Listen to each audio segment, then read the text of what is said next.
Dana White kinumpirma nga po na may laban si Shakur Stevenson bago pa matapos ang taong 2026. Sinabi niya na big fight itong laban ni Shakur Stevenson. Hindi pa man niya binabanggit kung sino mga boss pero umaasa raw ang fans na magandang bakbakan ito. Kaya abangan natin ang unang laban ni Stevenson under ng Zuffa Boxing. Samantala sinabi rin ni Dana White na nakakausap na niya ang kampo ni Tank Davis para pag-usapan ang big fight. Siguro may plano si Dana White na ikasang laban ni Tank Davis at Stevenson.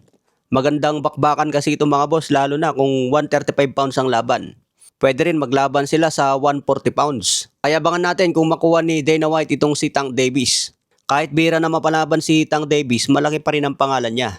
Kaya pa rin yan bumenta mga boss lalo na kung si Stevenson ang kalaban. Huling malaking laban ni Tank Davis kontra Ryan Garcia Kaya kailangan ulit ni Tank Davis ng big fight mga boss. Sa ibang balita matatandaan ang pahayag dati ni Errol Spence Jr. Sinabi niya na pagre-retiruhin na niya si pambansang kamao Manny Pacquiao noong 2021.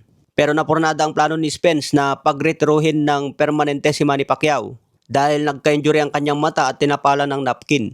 Nagretiro man si Manny Pacquiao matapos matalo kay Ugas pero bumalik naman siya at naitablang laban kay Mario Barrios. Itong si Errol Spence mga boss, permanente nang magre-retiro sa boxing. Pero malay natin kung opera nito ng malaki baka babalik pa. Pero sinabi nga ni Errol Spence wala na siyang balak bumalik pa sa boxing.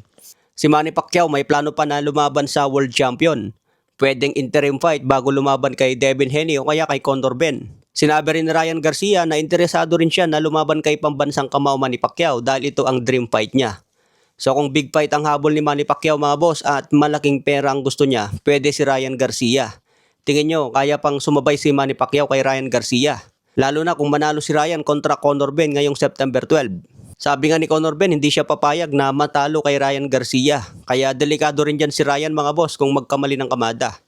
May lakas din si Conor Benn, masipag bumitaw ng suntok. Kung magpabaya si Ryan Garcia sa kanyang depensa at umasa lang sa kanyang power, delikado rin siya. Ngunit kung makatama naman si Ryan Garcia, siguradong dead ball din si Conor Benn. Sa iba pang balita, Edgar Berlanga inamin na malakas talaga ang sundok ni Steven Butler. Hindi raw biro ang patama niya mga boss dahil inaming naalog siya. Pero sinabi ni Berlanga na may puso siya lumaban kaya nakarecover at bumawi. Kahit daw hindi tinigil ng referee ang laban niya mga boss, talagang gugulpin na niya si Steven Butler. Wala rin daw pupuntahan yun kundi babagsak siya at tatanggap pa ng mas maraming suntok. Yung depensa kasi ni Butler mga boss, paulit-ulit tinatamaan ng hook. Okay mga boss, yan lang muna ang balitan natin. Follow for more updates.